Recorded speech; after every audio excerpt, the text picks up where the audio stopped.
बहुत समय पहले की बात है। एक गांव में दो अनाथ बहनें रहती थीं, सोना और मोना। सोना मोना से बड़ी थी, इसलिए वह मिट्टी के बर्तन बनाकर बाजार में बेचा करती थी और जो भी पैसे मिट्टी के बर्तन बेचकर मिलते थे उसी से सोना अपनी छोटी बहन मोना को पढ़ाती थी और उसका पालन पोषण करती थी। एक दिन मोना सोना से कहती है, दीदी मुझे कुछ पैसों की ज़रूरत है, मुझे नोटबुक खरीद कर लेकर आनी है। मेरी पूरी नोटबुक भर चुकी है, इसलिए मुझे पैसे चाहिए। और हाँ दीदी, मुझे पेन भी लेकर आना है। मोना, मेरी प्यारी बहन, अगर तुम कल तक रुक सकती हो तो रुक जाओ, क्योंकि मेरे पास अभी पैसे नहीं हैं। कुछ समय से बहुत कम बर्तन बिक रहे हैं, 2 वक्त का खाना जुटाना बहुत मुश्किल पड़ रहा है। अभी तुम्हारे स्कूल की फीस भी जमा करनी है। मुझे तो कुछ समझ नहीं आ रहा ये सब कैसे होगा, मगर तुम चिंता मत करो, मैं तुम्हारी पढ़ाई के लिए कहीं से भी पैसे लेकर आऊंगी, मगर तुम्हारी पढ़ाई बंद नहीं होने दूंगी। ऐसा कहकर सोना अपने मिट्टी के बनाए हुए बर्तन बेचने चली जाती है। सोना एक गांव से दूसरे गांव जाती है ताकि उसके बर्तन ज्यादा से ज्यादा बिक सकें। बर्तन ले लो बर्तन, मिट्टी के बने हुए बर्तन ले लो, सुंदर सुंदर चित्रकारी के बर्तन ले लो, अच्छी चिकनी मिट्टी के बर्तन ले लो, बहुत सुंदर सुंदर हैं, बर्तन ले लो बर्तन। ऐसे आवाज लगाकर सोना अपने मिट्टी के बर्तन बेच रही थी, लेकिन आज भी सोना के बर्तन ज्यादा नहीं बिकते, सिर्फ इतने ही बिकते हैं कि वह अपना और अपनी बहन का पेट भर सके। तभी सोना सोचती है, अरे आज फिर इतने कम बर्तन बिके हैं, इसमें तो सिर्फ हम दोनों बहन खाना ही खा सकते हैं, मगर मोना को स्कूल की नोटबुक और पेन की जरूरत है। मैं आज भूखी ही रह जाती हूँ और मोना को खाना खिलाकर जो भी पैसे बचेंगे उसकी मोना को नोटबुक और पेन दिला दूंगी। हाँ, यही ठीक रहेगा, मेरी बहन की पढ़ाई नहीं छूटनी चाहिए। ऐसा सोचकर सोना मोना के लिए खाना ले जाती है और उसकी नोटबुक और पेन भी। मोना खाना खाने लगती है, तभी मोना सोना से कहती है, दीदी आप खाना नहीं खा रही? नहीं मोना, मैं बाहर से खाना खा कर आई हूँ। एक आंटी ने मुझे अपने घर का स्वादिष्ट खाना खिलाया, उन्हें मेरे बर्तन बहुत अच्छे लगे, इसलिए खुश होकर उन्होंने मुझे अपने घर का खाना खिलाया। अब ज्यादा बातें करने की जरूरत नहीं है, खाना खाकर सो जा, तुझे सुबह स्कूल भी जाना है। सोना का उदास चेहरा देखकर मोना समझ जाती है कि सोना झूठ बोल रही है, उसने खाना नहीं खाया, वह भूखी है। तभी मोना सोना से कहती है, दीदी मुझे पता है आप झूठ बोल रही हैं, आपने खाना नहीं खाया। दीदी आप रात को बर्तन बनाती हैं और सुबह को पूरे दिन इतनी कड़ी धूप में बेचती हैं। आप मुझे कितनी मेहनत से पढ़ा रही हैं, आपके पास पैसे नहीं थे, इसलिए आप सिर्फ मेरे लिए खाना लेकर आई।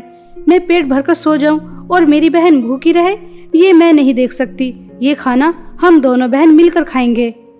मोना उसी खाने में से अपनी बहन को खाना खिलाती है और दोनों बहन आधा आधा खाना खाकर सो जाती हैं। सुबह होने के बाद हमेशा की तरह मोना स्कूल चली जाती है और सोना अपने बनाए हुए बर्तन बेचने के लिए।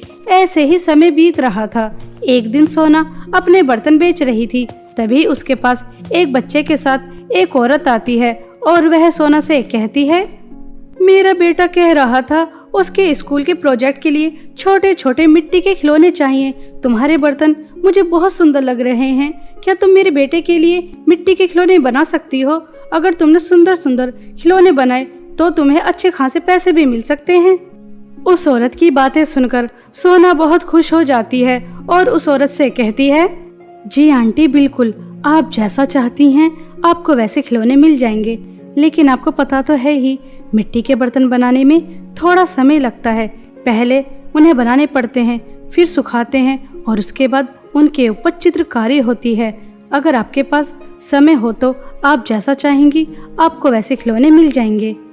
ठीक है, 15 दिन बाद तुम मुझे खिलौने सामने वाली बिल्डिंग में देने आ जाना। और हाँ, याद रहे मेरे बेटे का ये प्रोजेक्ट बहुत बड़ा है, तुम्हारी वजह से कोई गड़बड़ नहीं होनी चाहिए, काम कर पाओ तभी हाँ करना। ठीक है आंटी जी, आप चिंता ना करो, आपको समय पर आपके बेटे के लिए खिलौने मिल जाएंगे। ऐसा कहकर सोना घर आ जाती है। घर आने के बाद सोना मोना से कहती है, मोना मेरी प्यारी बहन, तुझे पता है मुझे मिट्टी के खिलौने बनाने का एक बहुत बड़ा ऑर्डर मिला है और इस ऑर्डर के बहुत सारे पैसे भी मिलेंगे। उसके बाद तेरे स्कूल की फीस आराम से जमा हो जाएगी और तू अब स्कूल को नई ड्रेस पहन कर जाएगी। मैं तो बहुत खुश हूँ। दीदी मैं भी बहुत खुश हूँ। दीदी आप अपने लिए भी अच्छे अच्छे कपड़े लेकर आना और मिट्टी के खिलौने बनाने में मैं भी आपकी मदद करूँगी। ऐसा कहकर दोनों बहनें खुश हो जाती हैं। सोना रात दिन मेहनत करती है, खेतों से मिट्टी लेकर आती है, मिट्टी लाकर खिलौने बनाती है। सोना जितने मिट्टी के खिलौने उस औरत ने मांगे थे सभी खिलौने 12 दिन के अंदर अंदर बनाकर तैयार कर देती है। सोना बहुत खुश थी कि उसे बहुत सारे पैसे मिलने वाले हैं, उसकी कुछ तो गरीबी खत्म हो ही जाएगी। लेकिन अचानक उस रात बहुत तेज बारिश आ जाती है। सभी खिलौने बाहर रखे थे और वह बारिश के पानी से बह जाते हैं। अपनी मेहनत को इस तरह से पानी में बहता हुआ देखकर सोना बहुत रोती है। ये क्या अनर्थ हो गया, सभी खिलौने बारिश के पानी से बह गए। मैंने कितनी मेहनत से रात दिन एक करके ये खिलौने बनाए थे और आंटी जी को तो ये 2 दिन बाद सभी खिलौने दे रहे थे। उनके बेटे का बहुत बड़ा प्रोजेक्ट है। अब मैं क्या करूं? अब मैं आंटी जी को क्या जवाब दूंगी? ये क्या हो गया? आज ही बारिश को आना था, पता नहीं अब क्या होगा। ऐसा कहकर सोना बहुत रोती है। मोना सोना को संभालती है, लेकिन सोना का रोना बंद नहीं होता। सोना रोती रहती है। तभी भीगती हुई एक बूढ़ी औरत आती है सोना के दरवाजे पर और वह सोना से कहती है, बेटा क्या तुम मुझे अपने घर में कुछ समय के लिए रहने दोगी जब तक बारिश बंद होती है? मैं पूरी तरह से भीग चुकी हूँ, मुझे सर्दी भी लग रही है। हाँ हाँ अम्मा जी, आ जाइए। ऐसा कहकर सोना उस बूढ़ी औरत को अपने घर में बुला लेती है और उस बूढ़ी औरत की दोनों बहन बहुत सेवा करती हैं। खुद के लिए जो एक समय का खाना रखा था वह खाना भी उस बूढ़ी औरत को खिला देती हैं। तभी वह बूढ़ी औरत एक परी के रूप में आ जाती है और वह सोना और मोना से कहती है, सोना और मोना तुम बहुत अच्छी हो, तुम्हारा दिल बहुत बड़ा है। तुम्हारे पास घर में सिर्फ एक ही समय का खाना था, वो खाना भी तुमने मुझे खिला दिया। सोना मैंने तुम्हें रोते हुए देखा, तभी मैंने तुम्हारी परीक्षा लेनी चाहिए और तुम मेरी परीक्षा में पास हो चुकी हो, इसलिए मैं तुम्हें बादलों में भेजती हूँ। वहाँ पर जादुई 2 पर्स के घर हैं, वहाँ से तुम दोनों बहनें एक एक जादुई पर्स का घर लेकर आओगी। परी जी, बादलों में जादुई 2 पर्स के घर, मगर वहाँ हम कैसे जाएंगे और उस जादुई पर्स के घर से क्या होगा? मोना, उस जादुई पर्स के घर के अंदर हर चीज होगी, सोना चांदी हीरे जवाहरात, और तुम उस घर के अंदर रह भी सकती हो। और उसके अलावा तुम बादलों के जादुई पर्स के घर से जो भी कुछ मांगोगी वह तुम्हें मिल जाएगा। बस तुम्हें हमेशा बादलों के जादुई पर्स के घर से कभी भी लालच नहीं करना। अगर तुमने कभी भी लालच किया तो वह जादुई पर्स का घर गायब हो जाएगा। इस बात का ध्यान रखना और तुम्हें कुछ भी नहीं मिलेगा। सोना और मोना परी की बातें सुनकर खुश हो जाती हैं और उसे धन्यवाद भी कहती हैं। तभी परी वहाँ पर एक जादुई सीढ़ी बनाती है और सोना और मोना को बादलों में जाने के लिए कहती है। उसके बाद सोना और मोना उस जादुई सीढ़ी की मदद से बादलों में पहुँच जाती हैं। उन्हें वहाँ जाकर जादुई पर्स के 2 घर नजर आते हैं। तभी दोनों बहनें बादलों से एक एक जादुई पर्स का घर अपने साथ ले आती हैं। सोना अपने जादुई पर्स के घर से कहती है, ए जादुई पर्स के घर, मुझे तुरंत सुंदर सुंदर मिट्टी के खिलौने मिल जाएं। सोना के इतना कहते ही जादुई पर्स का घर सोना को बहुत सुंदर सुंदर मिट्टी के खिलौने देता है। उन्हें देखकर सोना बहुत खुश हो जाती है और समय रहते उस औरत के घर पर दे आती है जिसने सोना को खिलौने का ऑर्डर दिया था, और वह औरत सोना को बहुत सारे पैसे भी देती है। सोना बहुत खुश थी। ऐसे ही समय बीत रहा था। दोनों बहनें जादुई दोनों पर्स के घर से बहुत खुश थी। अब उन्हें कुछ भी करना नहीं पड़ रहा था। मोना ने स्कूल भी जाना बंद कर दिया। एक दिन सोना मोना से कहती है, मोना बहुत समय हो गया, तुम स्कूल नहीं जा रही। अगर तुम स्कूल नहीं जाओगी तो तुम्हारा स्कूल से नाम नहीं कट जाएगा क्या? दीदी, अब स्कूल जाकर क्या फायदा? स्कूल तो मैं इसलिए जाती थी ताकि मैं पढ़ लिख कर एक अच्छी नौकरी कर सकूं। लेकिन अब तो देखिए, हमारे पास किसी भी चीज की कोई कमी नहीं है, सब कुछ तो है हमारे पास। फिर मुझे नौकरी करने की क्या जरूरत? इसलिए मैं अब कभी स्कूल नहीं जाऊंगी। मोना, ये तुम कैसी बातें कर रही हो? अगर हमारे पास सब कुछ है तो तुम अब कभी पढ़ोगी नहीं? ये तो बहुत गलत बात है। माँ पिताजी के बाद तुम्हारी जिम्मेदारी मेरे ऊपर आ गई, इसलिए मैं पढ़ नहीं सकी। तुम्हें पढ़ने का मौका मिल रहा है, अब तुम पढ़ना नहीं चाहती सिर्फ इसलिए कि हमारे पास इतनी सारी धन दौलत है। मोना, इंसान के पास चाहे कितनी भी धन दौलत क्यों ना हो, लेकिन वह धन दौलत कभी भी ज्ञान की कमी को पूरा नहीं कर सकती।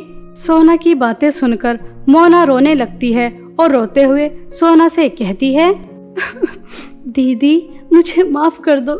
इतनी सारी धन दौलत देखकर मुझे लगा अब पढ़ने का कोई फायदा नहीं, लेकिन आप ठीक ही कह रही हैं। ज्ञान की कमी को धन दौलत पूरा नहीं कर सकती।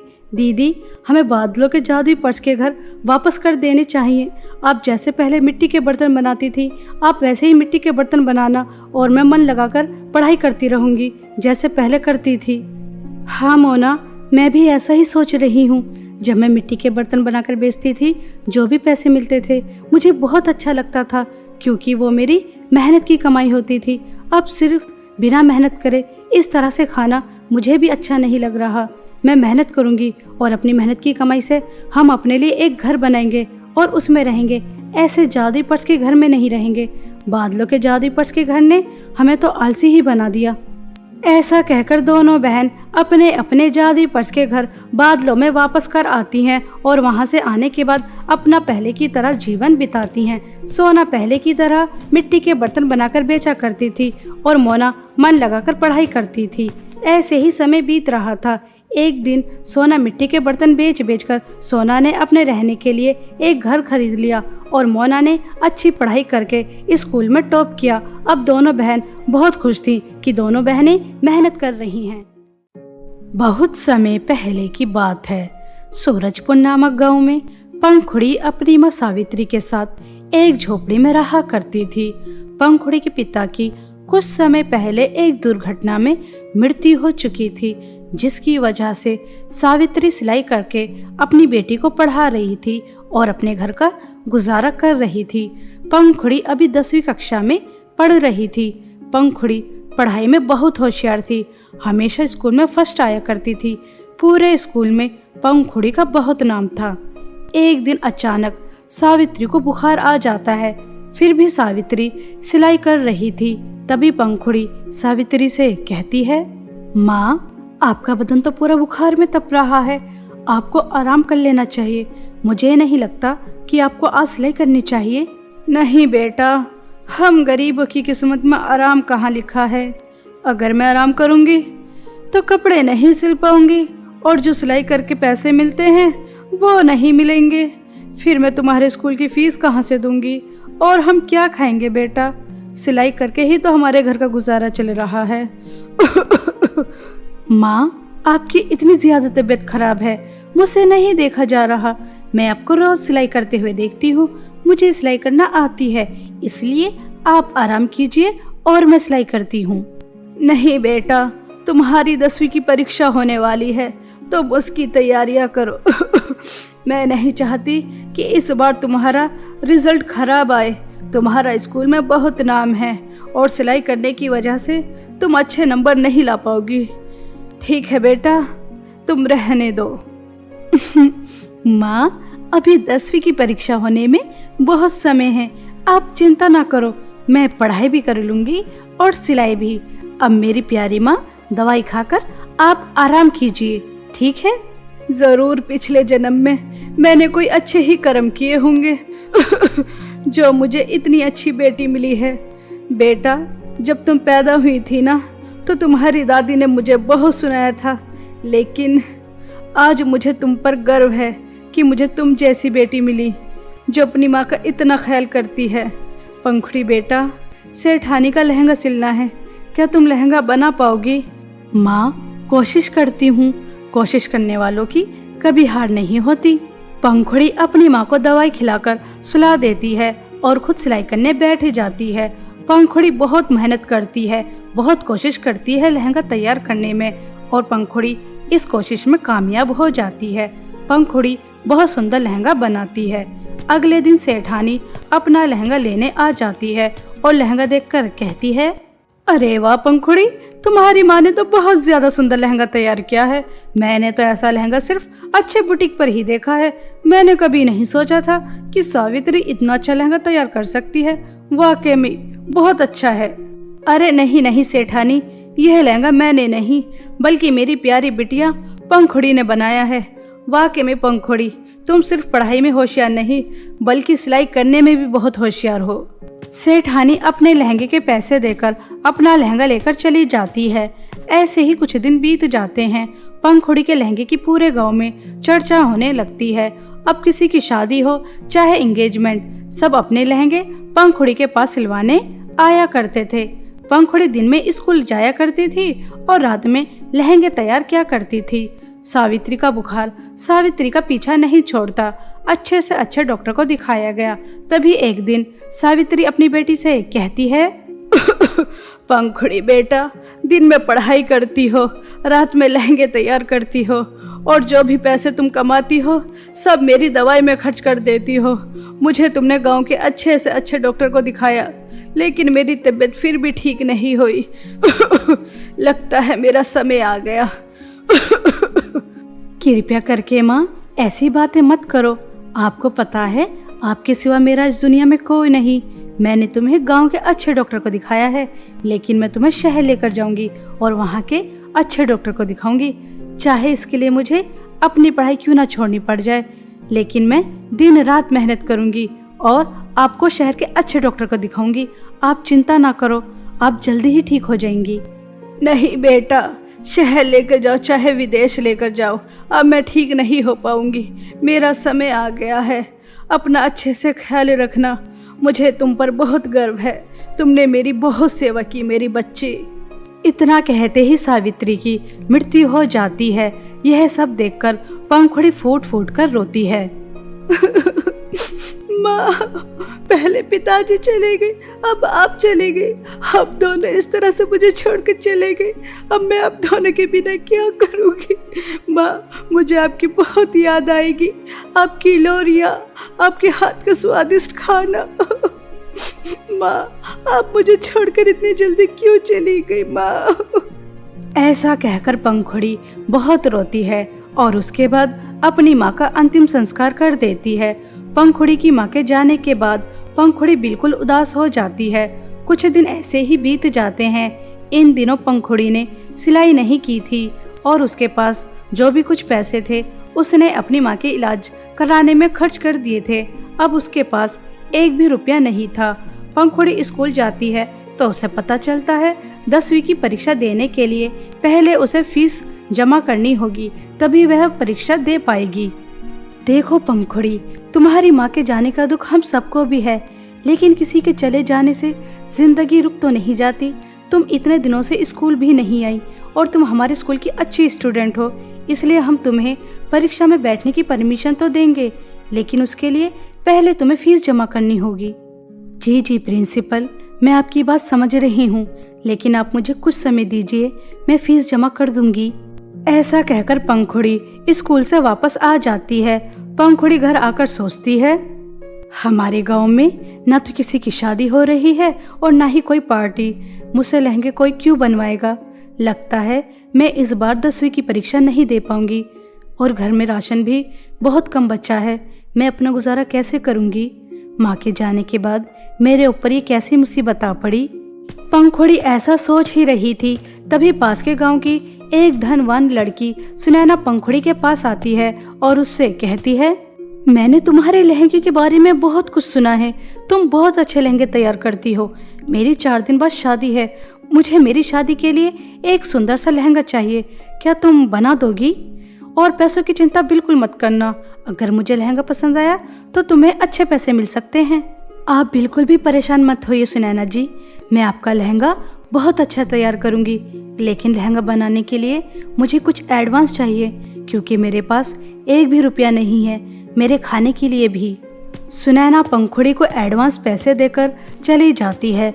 उसके बाद पंखुड़ी लहंगा तैयार करने में जुट जाती है पंखुड़ी पढ़ाई करने के साथ साथ लहंगा भी तैयार करती है और कुछ ही दिनों में बहुत सुंदर लहंगा तैयार हो जाता है। पंखुड़ी बहुत ज्यादा खुश होती है यह सोचकर कि जब लहंगे के पैसे मिलेंगे तो वह अपनी 10वीं की कक्षा की परीक्षा के लिए फीस जमा कर देगी। पंखुड़ी बहुत खुश थी, लेकिन अचानक एक हादसा होता है। पंखुड़ी किसी काम से बाहर चली गई थी, तभी उसकी झोपड़ी में आग लग जाती है। पंखुड़ी आकर देखती है तो उसकी झोपड़ी में जो सुनैना का लहंगा था वो भी जल चुका था। ये क्या अनर्थ हो गया, घर में तो सुनैना की शादी का लहंगा रखा था, वो भी जल गया। सुनैना की कल शादी है, मैं उसका लहंगा कैसे तैयार करूंगी? उसने मुझे अपने लहंगा बनाने के लिए एडवांस भी दिया था, अब मैं क्या करूं? ऐसा कहकर पंखुड़ी बहुत रोती है। तभी सुनैना अपनी शादी का लहंगा लेने आ जाती है। पंखुड़ी सुनैना को सब सच बताती है कि कैसे उसकी झोपड़ी में आग लगने से उसकी शादी का लहंगा जल गया, लेकिन सुनैना उसकी बात पर भरोसा नहीं करती और उससे कहती है, पंखुड़ी तुम्हें अच्छे से याद होगा कि तुमने मुझसे पूरे 20,000 रुपए एडवांस लिए थे। मुझे अच्छी तरह पता है तुमने अपनी झोपड़ी में खुद आग लगाई ताकि मुझसे झूठ बोल सको कि मेरा लहंगा उसमें जल गया, क्योंकि तुम तो जंगल से लकड़ी लाकर दोबारा से अपनी झोपड़ी बना लोगी। लेकिन 20,000 रुपए कहाँ से लेकर आती, क्योंकि तुम्हारे पास एक भी रुपया नहीं था। 20,000 रुपए देखकर तुम्हारे अंदर लालच आ गया। अब मैं तुमसे 20,000 के पूरे 2 लाख रुपए लूंगी, या तो मुझे लहंगा दो या फिर मुझे 2 लाख रुपए, वरना मैं तुम्हें पुलिस के हवाले कर दूंगी। तुम जानती नहीं कि मैं किसकी बेटी हूँ। सुनैना की धमकी सुनकर पंखुड़ी घबरा जाती है। पंखुड़ी बहुत परेशान होती है कि वह सुनैना का लहंगा उसे कैसे दे। अगर लहंगा नहीं दिया तो 2 लाख रुपए कहाँ से लाकर देगी? उसके पास तो अपनी स्कूल की फीस जमा करने के लिए भी पैसे नहीं है। पंखुड़ी एक रास्ते से गुजर रही थी, तभी उसे एक रास्ता दिखाई देता है, जिसे देखकर पंखुड़ी कहती है, मैं रोज इस रास्ते से गुजरती हूँ, लेकिन कभी मैंने ये रास्ता नहीं देखा। एक बार जाकर देखती हूँ कि आखिर ये रास्ता कहाँ जाता है। पंखुड़ी उस रास्ते पे चलने के लिए जैसे ही कदम रखती है तभी सीढ़ियाँ बन जाती हैं। पंखुड़ी सीढ़ियों पर चलती रहती है और वह बादलों में पहुंच जाती है, जहां जाकर पंखुड़ी देखती है जादुई 2 लहंगे के घर। यह देखकर पंखुड़ी चौंक जाती है। तभी पंखुड़ी को जादुई दोनों लहंगों से आवाज आती है, पंखुड़ी तुम बिल्कुल सही रास्ते पर आई हो। मैं जादुई लहंगे का घर हूँ। अगर तुम मेरे अंदर प्रवेश करोगी तो तुम्हें बहुत सारी धन दौलत मिलेगी, लेकिन तुम्हें हमेशा हमेशा के लिए यहीं रहना होगा। पंखुड़ी मेरे अंदर प्रवेश करने से तुम्हें सिर्फ उतना ही मिलेगा जितनी तुम्हें जरूरत है, उससे ज्यादा नहीं, लेकिन तुम उसे अपने साथ लेकर जा सकती हो। पंखुड़ी पहले तो बहुत सोचती है, लेकिन उसके बाद दोनों जादुई लहंगे के घर से कहती है, मुझे ज्यादा धन दौलत नहीं चाहिए। मेरी माँ ने मुझे हमेशा सिखाया इंसान को मेहनत करते रहनी चाहिए, कभी लालच नहीं करना चाहिए। इसलिए मुझे जितनी ज़रूरत है मुझे सिर्फ उतना ही चाहिए, उससे ज़्यादा नहीं। इसलिए मैं जादुई दूसरे लहंगे के घर में जाना चाहती हूँ। पंखुड़ी के इतना कहते ही पहले वाला जादुई लहंगे का घर गायब हो जाता है, क्योंकि वह सिर्फ एक धोखा था। पंखुड़ी जादुई दूसरे लहंगे के घर के अंदर जैसे ही जाती है तो उसे वहाँ बहुत सुंदर सुंदर लहंगे, हीरे मोती, सोना और बहुत सारे पैसे मिलते हैं, जिन्हें देखकर पंखुड़ी कहती है, जादुई दूसरे लहंगे के घर, आपने तो कहा था कि इसके अंदर ज्यादा कुछ नहीं है, लेकिन यहाँ तो इतना सब कुछ है। पंखुड़ी मुझे पता है तुम बहुत परेशान हो, इसलिए मैंने तुम्हारे लिए वह मायावी रास्ता बनाया जिसकी मदद से तुम यहाँ तक पहुँची। मैं तो सिर्फ तुम्हारी परीक्षा ले रहा था, कहीं तुम लालची लड़की तो नहीं, लेकिन तुम मेरी परीक्षा में पास हो गई। तुम इतनी परेशान थी, फिर भी तुमने धन दौलत नहीं चुनी, इसलिए मैं तुमसे बहुत खुश हूँ। तुम मेरी परीक्षा में पास हो चुकी हो, इसलिए तुम यहाँ से जो कुछ भी लेकर जाना चाहती हो लेकर जा सकती हो। पंखुड़ी जादुई लहंगे के घर की बातें सुनकर खुश हो जाती है और वहाँ से बहुत सुंदर सुंदर लहंगे और बहुत सारी धन दौलत लेकर आती है। पंखुड़ी आने के बाद सुनैना के पास जाती है और उसे लहंगा देती है और उससे कहती है, सुनैना ये लो तुम्हारा लहंगा, और हाँ, मैंने अपने घर में खुद आग नहीं लगाई थी। चंद रुपयों के लिए मैं अपने माता पिता की आखिरी निशानी को कभी नहीं जलाती। मेरे माता पिता की यादें थीं, लेकिन शायद तुम नहीं समझोगी क्योंकि तुम्हारे माता पिता हैं। यह दर्द सिर्फ वही समझ सकता है जिसके माता पिता इस दुनिया में नहीं हैं। ऐसा कहकर पंखुड़ी वहां से आ जाती है और अपने स्कूल की फीस भी जमा कर देती है और 10वीं कक्षा की परीक्षा में बैठ जाती है। इस बार भी पंखुड़ी अपने स्कूल में फर्स्ट आती है। पंखुड़ी एक अपना बुटीक खोलती है और पढ़ाई के साथ साथ बुटीक चलाती है। इसी तरह खुशी खुशी अपना जीवन बिताती है।